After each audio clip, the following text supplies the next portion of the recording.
सुप्रभात मित्रांनो, Konkan coastal bike राईडच्या या 5व्या भागात तुमचं मनपूर्वक स्वागत आहे। मी आता आहे मालवणात आणि मालवणातून आपल्याला जायचं आहे सिंधुदुर्ग किल्ला करायला आणि त्याच्या आधीच आपल्याला मोर्याचा धोंडा करून एक जागा आहे, त्या ठिकाणी आपल्याला दर्शन घ्यायचं आहे। आता मोर्याचा धोंडा कोणाला माहिती नाही तर त्यांना शॉर्ट मध्ये मी सांगतो। जेव्हा छत्रपती शिवाजी महाराज हे सिंधुदुर्ग किल्ला बांधायला गेलेले त्याच्या आधी जे भूमिपूजन महाराजांनी केलेले ना ते त्या मोर्याच्या धोंड्यावर केलेलं आणि त्याच्यानंतर आपण जाणार आहोत सिंधुदुर्ग किल्ल्यावर आणि तिथूनच सरळ प्रस्थान करणार आहोत आपण सावंतवाडीकडे म्हणजेच वेंगुर्ल्याकडे। तर मित्रांनो, स्वागत आहे तुमचं आपल्या मोटो व्लॉगिंग व्ह्यू मध्ये आणि कोकण कोस्टल बाईक राईडच्या या 5व्या भागात तुमचं मनपूर्वक स्वागत आहे। मोर्याचा धोंडा इथून 3 किलोमीटर अंतरावर दाखवतोय मला।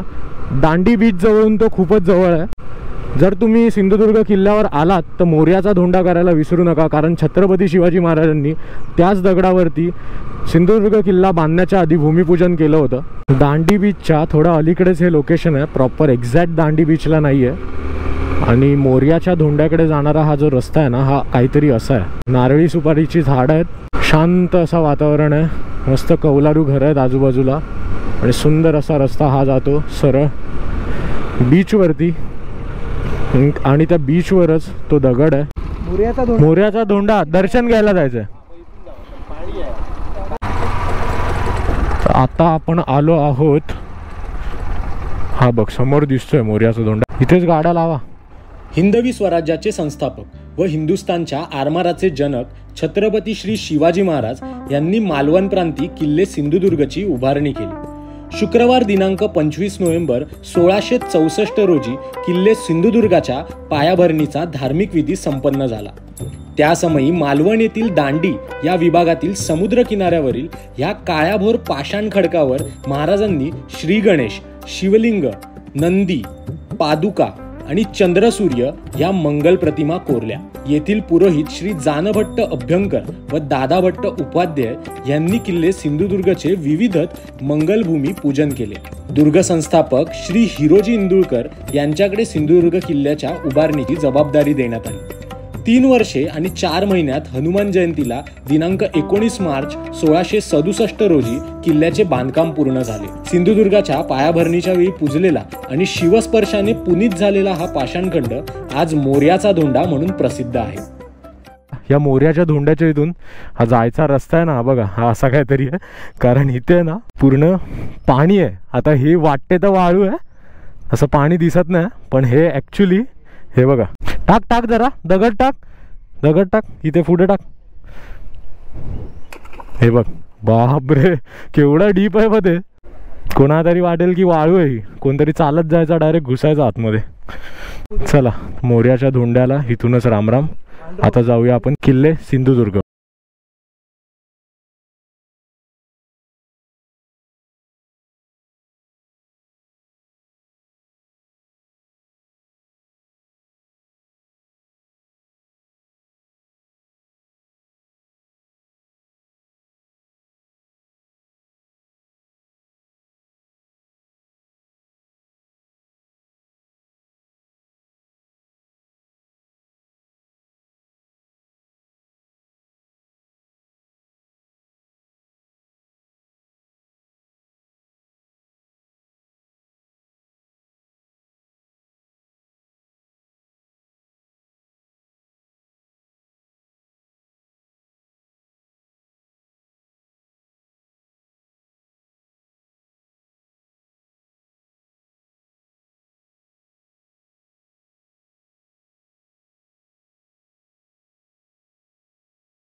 आम्हाला सिंधुदुर्ग किल्ल्यावर जायला नाही मिळालं, कारण जोपर्यंत 50 जण रेडी होत नाहीत किल्ल्यावर जायला तोपर्यंत बोट सोडत नाहीत। तर आम्ही काय केलं, आपल्याकडे आपला ड्रोन होता तर ड्रोनच इथून किल्ल्यावरती सोडला डायरेक्ट। आणि आता जे तुम्ही ड्रोन शॉट पाहिलात ना ते या ड्रोनचे होते। आम्ही बोटीच्या इथून जिथून बोटी सुटतात ना त्या बंदरावरनं हा ड्रोन सोडलेला। तर चला आता पुढचा प्रवास आपण कंटिन्यू करूया आणि सरळ आता वेंगुर्ल्याला जाऊया आणि वेतोबा, रेडी आणि मानसीश्वर आणि उपरलकर देवाचं आपण दर्शन घेऊया. चला तर मग. तर मित्रांनो, मुरलीधर मंदिर लेफ्टला, काळबादेवी लेफ्टला, जय गणेश मंदिर लेफ्टला, राजकोट किल्ला पण लेफ्टलाच आहे. आम्ही आलेलो किती वाजता? ते 11 वाजता आणि वाजले आता 1, तरी पण बोट सुटत नव्हती. 50 जण होतच नव्हती, कारण आम्ही आता आलो बुधवारी, तर जरा टुरिझम इकडे थंड होतं. तर ते बोलले की जर 50 जण नाही आली तर आम्ही पैसे सुद्धा रिटर्न देणार नाही, आणि जर तुम्हाला 50 जण नाही झाले तर तुम्ही 5,000 रुपये काढा आणि मग तुम्ही पर्सनली बोट करून जावा. बोललो की चला आता बस झाला, आता निघूया, कारण पुढचे स्पॉट आपल्याला डिले होतील मग. आणि ह्या दिवसाचा शेवट, ह्या कोकण कोस्टल राईडचा शेवट आज होणार आहे. तुम्ही सुद्धा आलात ना, किल्ला जर करायला जात असाल ना तर लवकरच जावा, जेवढ्या लवकर होईल. आणि सिंधुदुर्ग किल्ल्यावर जाण्याचा तिकिटीचा रेट आहे 100 रुपये पर पर्सन. जर तुम्हाला पर्सनल करून जायचं असेल तर 5,000 रुपये. 100 कुठे आणि 5,000 कुठे. कसाल सरळ 30 kilometre, Kudal 28 kilometre, Sawantwadi 48 kilometre, Goa 143 kilometre आहे, आणि आंगणेवाडी इथून 12 किलोमीटरवर आहे. आता आंगणेवाडीचं मंदिर सुद्धा केलं असतं, पण आता खरंच आता आपल्याला वेळ नाही आहे. आपण जे ठरवलेले स्पॉट मुंबईवरून इथे येताना तेच आपल्याला करायचे आहेत, कारण ते ऑन रूट होते. तर नेक्स्ट टाइम परत एकदा कोकण राईड करेन ना मी. जे अनएक्सप्लोर्ड स्पॉट आहेत ते मी कव्हर अप करण्याचा प्रयत्न करेन. नाही, ॲक्च्युली आता गोप्रो हँग झालेला. गोप्रो 8 मध्ये ना हा खूप प्रॉब्लेम आहे, मध्येच हँग होतो, कायच ॲक्सेस होत नाही बटन किती दाबलं तरी. तर आता मित्रांनो, वेंगुर्ला इथून आहे 42 ते आय थिंक 43 किलोमीटर असेल. आणि आता हा जो रोड आहे हा सरळ घेऊन जातो तुम्हाला चिपी एअरपोर्टला, जे सिंधुदुर्ग एअरपोर्ट आहे. आता चिपी एअरपोर्ट आपल्याला इथून 12 ते 14 किलोमीटर अंतरावर असेल आय थिंक. ॲक्च्युली जास्त कोणी प्रवास करत नाही त्या विमानातून, भरपूर कमी विमानं उतरतात त्या विमानतळावर. ओहो, जबरदस्त. आपला कोकणातला माणूस आहे ना, एकदम साधं सरळ सिंपल जीवन जगणारा माणूस आहे.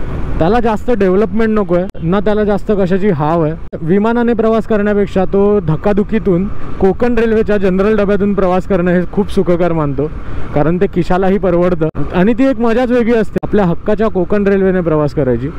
वेंगुर्ला 35 किलोमीटर आणि परुळे इथून 8 किलोमीटर आहे. जोपर्यंत तुम्ही कोकणात कोकण रेल्वेने प्रवास करत नाही ना, असं वाटतच नाही, फीलच येत नाही की बाबा हा की कोकणात गेलोय. आणि ती लालपरी बाबा डेंजर, सगळ्यात डेंजर लालपरी. ज्याला मोशन सिकनेसचा प्रॉब्लेम आहे ना, तो तर मेला ओकून तिच्यात. ठीक आहे, आणि आता एअरपोर्ट सुद्धा झालं आहे, तर ऑप्शन बरेच झालेत. कोकणाचा कॅलिफोर्निया तर करू, पण कोकणाची जी जैवविविधता आहे, जो आंबा काजू जी लागवड आहे, त्याला हानी न पोचता जर सुखसुविधा येत असतील आणि जर कोकणातलं जर टुरिझम वाढत असेल तर आम्हाला अशी डेव्हलपमेंट आम्हाला हवी आहे जी निसर्गाला धक्का देणार नाही. हे आहे चिपी विमानतळ, म्हणजेच सिंधुदुर्ग एअरपोर्ट. ही पूर्ण सिंधुदुर्ग एअरपोर्टची ही वॉल आहे. आपल्याला पूर्ण या एअरपोर्टचा असा वळसा मारून जायचं आहे. हा बघ, हे विमान नाही दिसणार बाबा. दिसतंय विमान? दिसतंय काय विमान? आता जो माणूस कणकवलीला राहतो त्याला काहीच फायदा नाही या एअरपोर्टचा. या एअरपोर्टचा फायदा कोणाला आहे? फक्त जे मालवणात राहतात, जे तारकर्ली, देवबाग या साईडला राहतात, त्यांना हा फायदा आहे. पण ते तरी त्यांना सुद्धा यायचं झालं तरी रिक्षाला इथे 500 रुपये भाडं द्यायचंच आहे. निवती चौपाटी 8 किलोमीटर दाखवतो इथून, आणि इथे काहीतरी पूजा चालू आहे बहुतेक. जत्रा नाही रे, काहीतरी पूजा आहे वाटतं इकडे मंदिराची. बाप रे, क्राऊड बघा आला यार. कोकणातली पूजा आहे ना ही अशी असते. कधी आलात ना तर एक्सपिरियन्स घ्या, खूप छान एक्सपिरियन्स असतो. सगळे मुंबईतले येतात गावी, ही वाईबच खूप वेगळी असते रे. श्रीदेवी माऊली मंदिर पाट, अच्छा ओके, पाटमध्ये महाराजांची मूर्ती. एक नंबर रे, मस्त. ते बोलतात ना पाटपरुळे. 22 किलोमीटर कापलं ना. पण मी काय बोलतो, किती किलोमीटर राहता बाकी? किती? 21. आलं, ठीक आहे, बरे आलो मग. उसाचा रस मारायचा. चला उसाचा रस मारूया. आता आपण आहोत पाटमध्ये. विशाल भंडारा होता तिकडे, थांबलो पाहिजे होतो.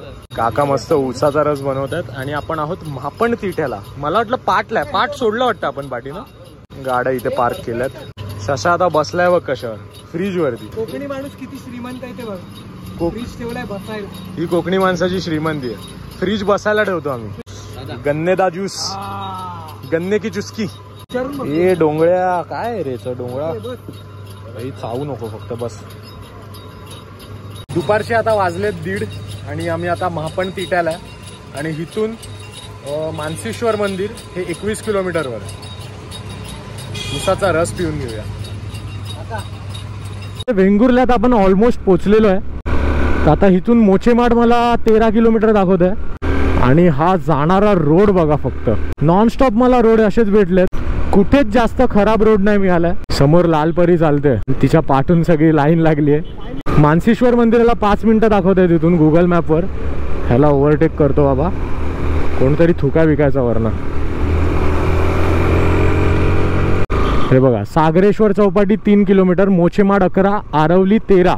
ओके, मग आरवलीला वेतोबाचं मंदिर आहे. हे बघा, वेंगुर्ला बंदर राईट साईड, तुळस left side, Sawantwadi left side, Shiroda सरळ. आता ऑलमोस्ट आपण वेंगुर्ल्यात पोचलेलो आहे. लेफ्ट साईडने स्वतः येतोय. त्याचा हे लागला. इथून अशी का टाकतोय तो, सरळ जा ना.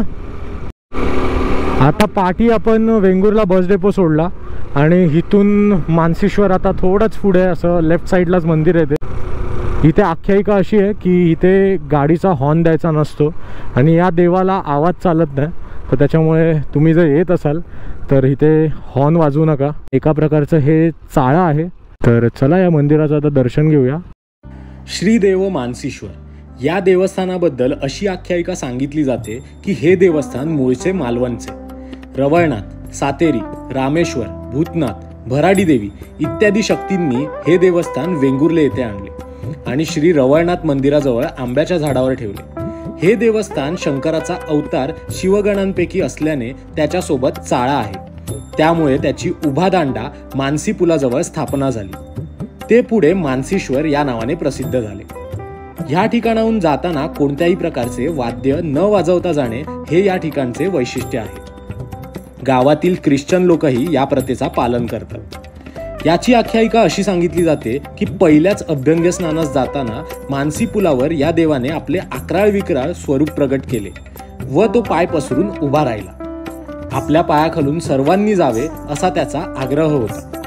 हा आग्रह सर्वच देवतांनी पाळला. मात्र इतर देवतांप्रमाणे श्रीदेव रवळनाथ आणि श्रीदेव रामेश्वर हे देव समुद्राकडे जात असताना त्यांनाही मानसीश्वराने अडवले आणि त्यांनाही आपल्या पायाखालून जाण्यास सांगितले. वेंगुर्ल्याच्या ग्रामदेवतेस तो अपमान वाटला. त्याने मानसीश्वरास तू पाय बाजूला कर, मी स्नानास जाऊन येतो व येताना तुझ्यासाठी अद्भुत रम्य असा 10 पायांचा घोडा भेट देतो असे सांगितले. तेव्हा मानसीश्वराने एक पाय बाजूला घेतला. आपल्याला या ग्रामदेवतेकडून असे अद्भुत काहीतरी मिळणार यामुळे मानसीश्वर खुशीत होता. पुनश्च सर्व देव स्नान करून परत आले.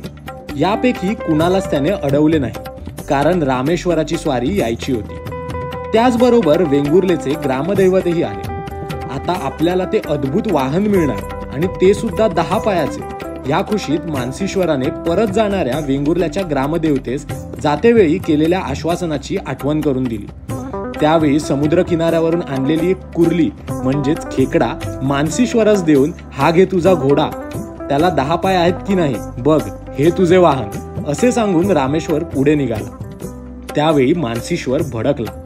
मला फसवलेस काय? आता यापुढे येथून जाऊ शकणार नाहीस. जायचंच असेल तर माझ्या पायाखालून जा असे सांगितले. तेव्हापासून आजपर्यंत वेंगुर्लेचे ग्रामदैवत फक्त परबवाडा मार्गे सागरेश्वर किनारी समुद्र स्नानास जातात. मात्र बाकी सर्व देवदेवता या मानसी पुलावरूनच वाद्य न वाजवता जातात. यानंतर सर्वजण न जाणो आपल्यालाही तो अडवू शकतो या भावनेने मानसीश्वराच्या स्थानावरून जाताना वाद्य न वाजवता जातात. वेंगुर्ल्याचे ग्रामदैवत श्रीदेव रामेश्वराची पालखी वाजत गाजत जात असताना या भागातून जाताना मात्र अत्यंत शांततेने पुढे सरकते, जेणेकरून मानसीश्वराला आपण जात आहोत याचा थांगपत्ता लागू नये. मात्र शांततेची प्रथा आजही संपलेली नाही. येथे पोचल्यावर स्थानिक ग्रामस्थ आवाज न करता शांतता बाळगण्याची सूचना देतात. येथे कुणीही हॉर्न वाजवत नाही. उलट या भागातून जाताना आपल्याला गाडीचा आवाज कमीत कमी येईल याची दक्षता घेतात. मानसीश्वर देवस्थान अत्यंत जागृत आहे. त्याने रात्री अपरात्री एकट्या जाणाऱ्या भक्तांना सोबत देऊन आपापल्या स्थानी सुरक्षित पोहोचवल्याचे अनेक लोकांचे अनुभव आहेत. या देवाचे वर्णन पंचा, डोक्याला फेटा, उपरणे, हातात कंदील आणि वयस्कर व्यक्तीसारखा आहे. तर मित्रांनो, आता आपण आलो आहोत मानसेश्वरच्या इथून. हे गणपती मंदिर उभादांडा या ठिकाणी, आणि आतमध्ये जी गणपतीची मूर्ती आहे ना, ती लक्ष्मीपूजनच्या दिवशी बसवलेली, बरोबर विराज? दिवाळीमध्ये. आणि आता होळीच्या आदल्या दिवशी ती विसर्जन करणार. म्हणजे मी पाहिलेला आतापर्यंतचा हा पहिला गणपती आहे की जो म्हणजे अशा कालखंडात बसलाय आणि विसर्जन झालाय. म्हणजे गणपतीच्या दिवशी बसत नाही, लक्ष्मीपूजनला बसतो. आणि आता विसर्जन कधी? आता होळीच्या आधी 23 तारखेला. होळीच्या आधी विसर्जन. आजी गणपती गेल्यानंतर मग इथे तसबीर ठेवला अच्छा, गणपतीची. मग डायरेक्ट पुन्हा लक्ष्मी पूजनला नवीन मूर्ती आहे. जे बघा, काहीतरी नवीन माहिती मिळाली आपल्याला.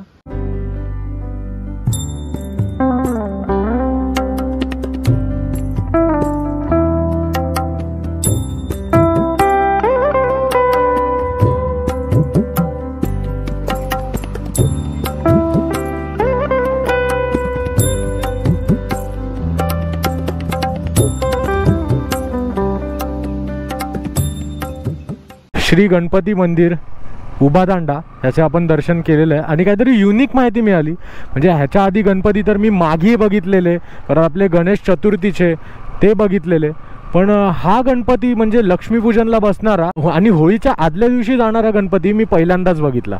आता आपल्याला जायचं आहे इथून आरवलीला श्रीदेव वेतोबाचं दर्शन घ्यायला. इथून वेतोबाचं मंदिर 12 किलोमीटर अंतरावर आहे. सागरेश्वर चौपाटी या साईडला आहे, राईटला. हे बघा, आता कोकण कोस्टल राईड आपली थोड्याच वेळात म्हणजे संपेल संध्याकाळपर्यंत, कारण आपलं लास्ट डेस्टिनेशन हे उपरलकर देवस्थान आहे. प्रॉपर सावंतवाडीत ते उपरलकर देवस्थान आहे. आणि तिथूनच मग मुंबई गोवा हायवे कंटिन्यू करून आपण पुढचा प्रवास मुंबईसाठी कंटिन्यू करू. त्याचा मी वेगळा सेपरेट व्हिडिओ बनवेनच. सध्या तरी ही जी कोकणातली मंदिर आहेत जी कोस्टल रूटमध्ये आहेत ती अजून संपलेली नाही आहेत. 2 मंदिरं अजून बाकी आहेत. तर त्या 2 मंदिरांचं दर्शन घेऊ आणि आपली कोकण कोस्टल राईड आहे ना ती इथेच समाप्त करू. आपल्या संपूर्ण कोकणात एवढी मंदिरं आहेत ना की जवळजवळ आपल्याला कोकण पालथं घालायला आणि पूर्ण कोकणातल्या मंदिरांचं दर्शन घ्यायला आपल्याला हा जन्मसुद्धा अपुरा पडेल. जी प्रसिद्ध आहेत जी किंवा जी हायलाइटेड आहेत ती तर सगळेच करतात, पण जी आतली जी मंदिरं आहेत जी लोकांना अजूनही त्याच्याबद्दल माहिती नाही आहे ती मंदिरं खूपच कमी लोक करतात. तर कोकण कोस्टल राईडचा जो उद्देश होता तो हीच मंदिरं करण्याचा उद्देश होता. आणि सोबतच आपला जो कोकणातला कोस्टल रूट आहे तो सुद्धा अनुभवायचा होता. त्याच्यामुळेच ही कोकण कोस्टल राईड मी अरेंज केलेली आणि ती सक्सेसफुली काहीही विघ्न न येता देवाच्या कृपेने ऑलमोस्ट पार पडलीच आहे. आता जेवढ्या पण देवांची आम्ही दर्शनं घेतली आहेत ते सगळे देव आम्हाला पावलेले आहेत. बोलतात ना की एक वेगळंच समाधान, एक वेगळंच सुख कोकणात येऊन आपल्याला जाणवतं. या ठिकाणी रस्त्याचं नुकतंच काम केलं आहे, कारण डांबर पूर्ण ओलं आहे आणि पूर्ण खडी आहे ना ती चिटकते आहे टायराला. तसं कोस्टल रूटचे जे रस्ते आहेत ना ते खूपच चांगले आहेत. फक्त मधले पॅच काही काम चालू असल्यामुळे बंद होते, त्यामुळे आम्हाला पर्यायी मार्ग जो वापरावा लागला तो फक्त थोडा खराब होता. पण बाकी जे आतले रस्ते होते ना मेन ते खूपच चांगले होते.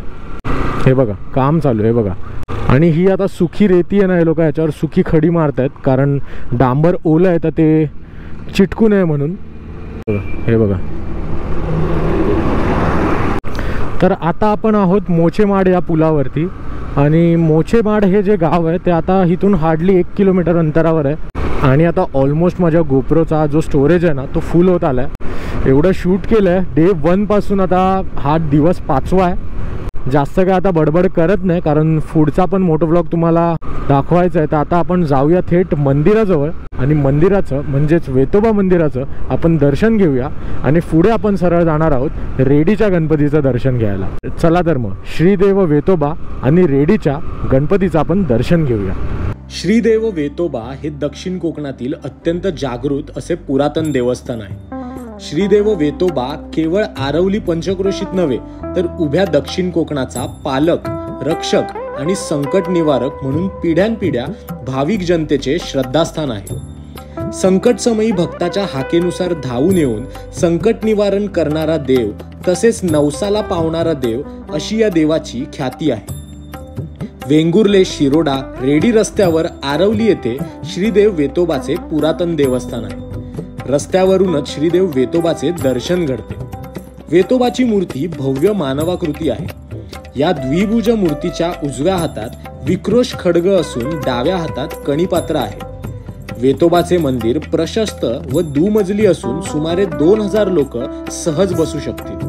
वेतोबाला केळाच्या घडाचा नैवेद्य देतात, तर भल्या मोठ्या चामड्याच्या चपलांचा जोडांचा नवस बोलतात. तर चला, आता श्रीदेव वेतोबाचे आपण दर्शन घेतलेले आहे आणि आता आरवलीवरून आपल्याला जायचं आहे रेडीला. रेडी इथून 8 ते 9 किलोमीटरच्या अंतरावर आहे. रेडीला जायला सरळच ना, नेटवर्क अजिबात नाही जिओला, आणि आमच्या सगळ्यांचे ऑलमोस्ट जिओच कार्ड आहेत. वोडाफोनला कदाचित थोडासा एक काडी आहे, पण जिओ तर एकदमच डेड आहे इथे, तर त्याच्यामुळे मॅप टाकायला मिळत नाही आणि लोकेशन काय दाखवत नाही. पण ठीक आहे, मी आलो इथे, पण कसं ते एक जरी लेफ्ट चुकला ना तरी पण पूर्ण फिरून जातो आपण, म्हणून सेफ्टीसाठी गुगल मॅप लावून ठेवतो. आता बघूया, हे राईट बोललेत आता पुढे, चला बघूया आता काय.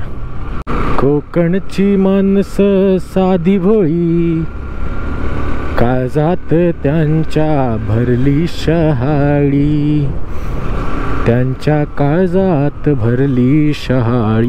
हे मंदिर बघ किती सुंदर बांधलंय, छोटंसं आहे पण किती मस्त बांधलंय. कोकणातली प्रत्येक मंदिर आहेत ना, ही काही ना काहीतरी वैशिष्ट्यपूर्ण आहेत. प्रत्येक मंदिर, मग ते छोटं असो किंवा मोठं असो, सगळ्याच मंदिरांचं काही ना काही वैशिष्ट्य आहे. आता वाजलेले आहेत 4:30. मी फक्त सकाळी नाश्ता केलेला 12 वाजता, ते अजून काही खाल्लं नाही. पोटात आता भूक लागली आहे, पण बोललो की आता रेडीच्या गणपतीचं दर्शन घेऊया आणि त्यानंतरच डायरेक्ट जेवूया, कारण आता जेवायला बसलो तर परत उशीर होईल आपल्याला. हा राईट बोलले ना ते दादा, रेडीचा गणपती हो काका, सरळ ना, बरोबर बरोबर, हाच राईट तो. Shiroda beach Chowpatty, ready Chowpatty 6 kilometre दाखवते इथून. शिरोडा बीच पण खूप सुंदर आहे, तुम्ही आलात ना तर नक्की भेट द्या. एकदम क्रिस्टल क्लिअर वॉटर आहे, मस्त. म्हणजे हे जे बीचेस आहेत ना एवढे क्लीन आहेत ना, म्हणजे तुम्हाला ना गोव्याला जायची गरजच नाही जर तुम्ही वेंगुर्ल्यात येत आहे तर. लोक का गोव्याला जातात मला समजत नाही. हां ठीक आहे, आता जे ड्रिंक वगैरे करतात, अल्कोहोलिक आहेत, त्यांच्यासाठी गोवा ठीक आहे. गोव्यात सुद्धा देवस्थान आहेत, पण ती पण कोणाला माहिती नाहीत. गोवा म्हटलं तर फक्त पार्टी आणि हुल्लडबाजी करण्याचं ठिकाण म्हणून फेमस केलेलं आहे. पण गोव्यातली जी प्रसिद्ध मंदिर आहेत ना, ती अजून लोकांना भरपूरच कमी माहीत आहे. जसं की सप्तकोटेश्वर मंदिर, ज्याचा जीर्णोद्धार स्वतः छत्रपती शिवाजी महाराजांनी केलेला. आता रेडी गावात आपण प्रवेश करू आणि रेडी गाव इथून 4 किलोमीटर अंतरावर आहे. गणेश मंदिर राईट साईडला दाखवत आहे, यशवंतगड पण राईट साईडला. अच्छा मध्ये कडा आहे ना, सरळ ना, चला. तिटो तिट्यावरतून डाव्या हातात वळू घ्या. या रेडी गावा ना, अच्छा अच्छा अच्छा, चला येतो. रेडी गावातील श्री सदानंद कांबळी यांना 18 एप्रिल 1976 रोजी एक स्वप्न पडले. त्या स्वप्नात साक्षात श्री गजानन प्रकट होऊन त्यांनी त्याला आदेश दिला की एका ठराविक जागी माझी मूर्ती आहे, ती मोकळी कर. स्वप्नात झालेल्या भासाच्या अनुरोधाने श्री कांबळी यांनी गावातील काही रहिवासी एकत्र घेऊन त्या जागी खणण्यास सुरुवात केली. 2 दिवसानंतर त्या मूर्तीच्या कानाकडील भाग दिसू लागला. ही मूर्ती जांबा दगडावर कोरली असून सारे अवयव जशास तसे आहेत. 1.25 महिना खोदकाम केल्यावर उंदीर मामाचे दर्शन झाले. ही सुखद वार्ता कळतात सिंधुदुर्ग रत्नागिरी येथून भक्तांची रीग लागू लागली. जाणकारांचा असा अंदाज आहे की ही द्विभुज मूर्ती पांडवकालीन आहे.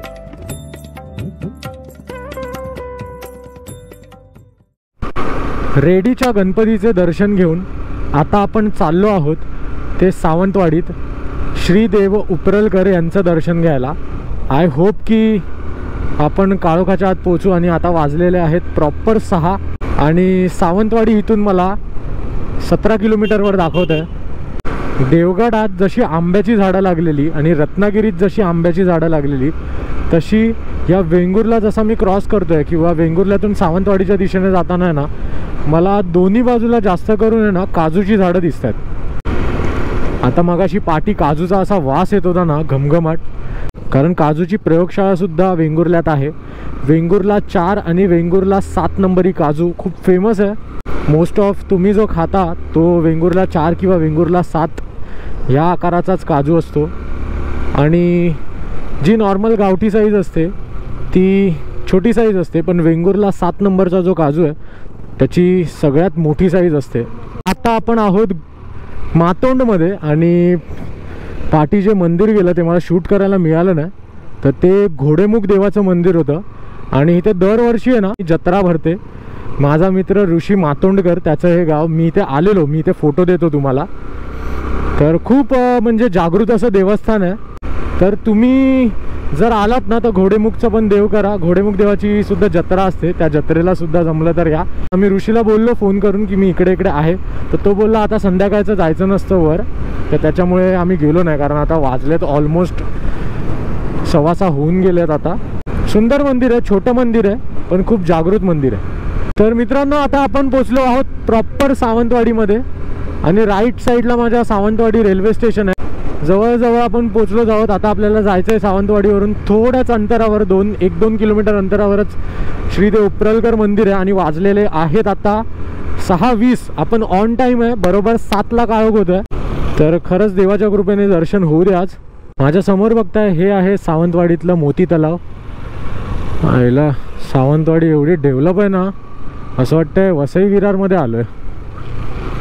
तर मित्रांनो श्रीदेव उपरलकरला आपण ऑलमोस्ट पोचलेलंच आहे. चला आता तुमचा जास्त वेळ घेत नाही, त्या देवस्थानाचं आपण दर्शन घेऊया.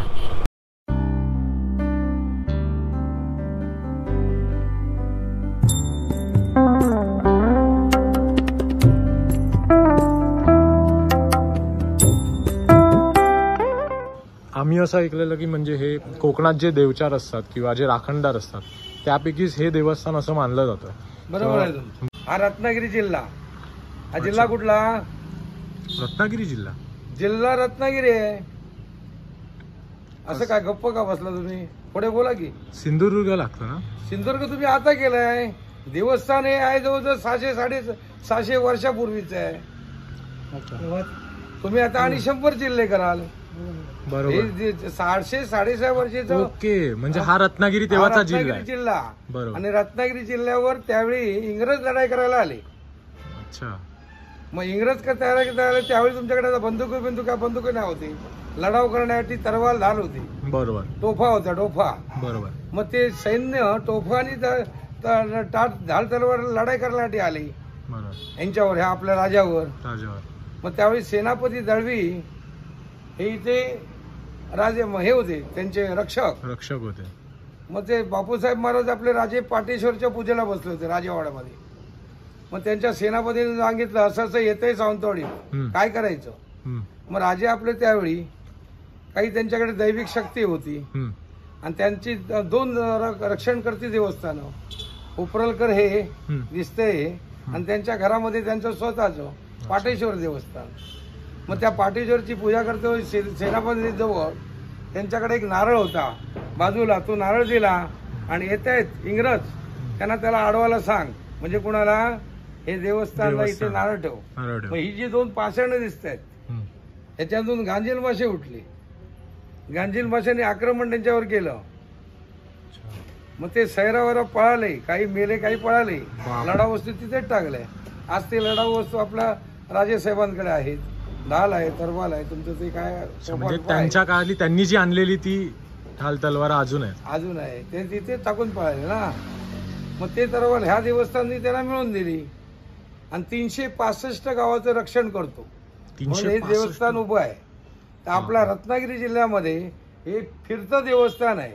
स्मशानभूमीमध्ये तुम्ही आता म्हटला ना देवचार मग हा राखणदार देवचार. देवचारच तो, देवचार गण असतो पण तो फिरता. आपण संपूर्ण रत्नागिरी फिरली की इथे आलं परत आणि उघड्यावर आहे. हा 365 गेल्याचा चाळ्याचं देवस्थान म्हणून राखणदार ओळखला जातो. हा स्मशानभूमी आहे. स्मशानभूमीमध्ये शिवगण आहे. बरोबर. आता आम्ही वेतोबाचं सुद्धा दर्शन घेऊन आलो. मग वेतोबा परत ते घोडेमुख करून एक दर्शन. घोडेमुख म्हणजेच हा. अच्छा, म्हटलं घोडेमुखचाच हा देव आहे. 365 गावामध्ये याचं स्थान आहे. त्याला वेगवेगळ्या नावाने ओळख. बरोबर, कारण आम्ही बॅनरवर घोडेमुखच्या पण हेच होतं 300 तुम्ही बोललात ना ते. 300 आणि त्याचा मूळ हे हा स्मशानभूमीमध्ये आहे. हे 365 गाव ज्या गावात जाशाल तिथे याचं स्थान आहे. तो तिथे जाणार, भेट घेणार, जाणार पुढे. म्हणजे प्रत्येक गावामध्ये फिरून, रत्नागिरी जिल्हा फिरून तो इथे. ह्याच्या नावाने 1000 नावं आहेत.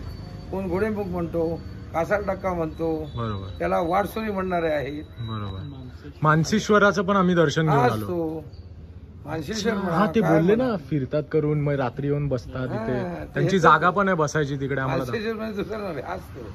अच्छा. पण हा अधीन नाही कोण, मी म्हणणार असं याची अख्ख्या येते आहे. तर मित्रांनो, फायनली आता उपरलकर देवाचं आपलं दर्शन झालेलं आहे आणि आता इथून मी जाणार आहे माझ्या कणकवलीच्या गावी म्हणजेच वाघेरीत. तर मित्रांनो, कोकण कोस्टल बाईक राईडचा प्रवास मी आता इथेच संपवतो आणि ही जी सिरीज आहे ना ती मी इथेच संपवतो. ही सिरीज तुम्हाला कशी वाटली ना हे नक्की कमेंट बॉक्समध्ये कमेंट करून तुम्ही सांगा. आणि तुमच्याबरोबर जो हा प्रवास होता ना तो करण्यात खूप मला मजा आली, तुमच्याशी बोलत, तुम्हाला माहिती सांगत. जर तुम्हाला काही अडलं असेल तर माझा इंस्टाग्राम हँडल मी इथे देतो, तर मला नक्की DM करा, मी नक्की तुम्हाला सांगेन. तर कोकण कोस्टल बाईक राईड ही आपली फायनली संपलेली आहे. तर ही जी सिरीज होती ही तुम्हाला कशी वाटली ही नक्की कमेंट बॉक्समध्ये कमेंट करून तुम्ही सांगा. आणि व्हिडिओज जर तुम्हाला आवडले असतील तर नक्कीच चॅनलला सबस्क्राईब करा, शेअर करा. तर आता तात्पुरता तुमचा निरोप घेतो. भेटूया अशाच नवीन नवीन इंटरेस्टिंग व्हिडिओसोबत. तोपर्यंत धन्यवाद. जय हिंद, जय महाराष्ट्र, जय शिवराय.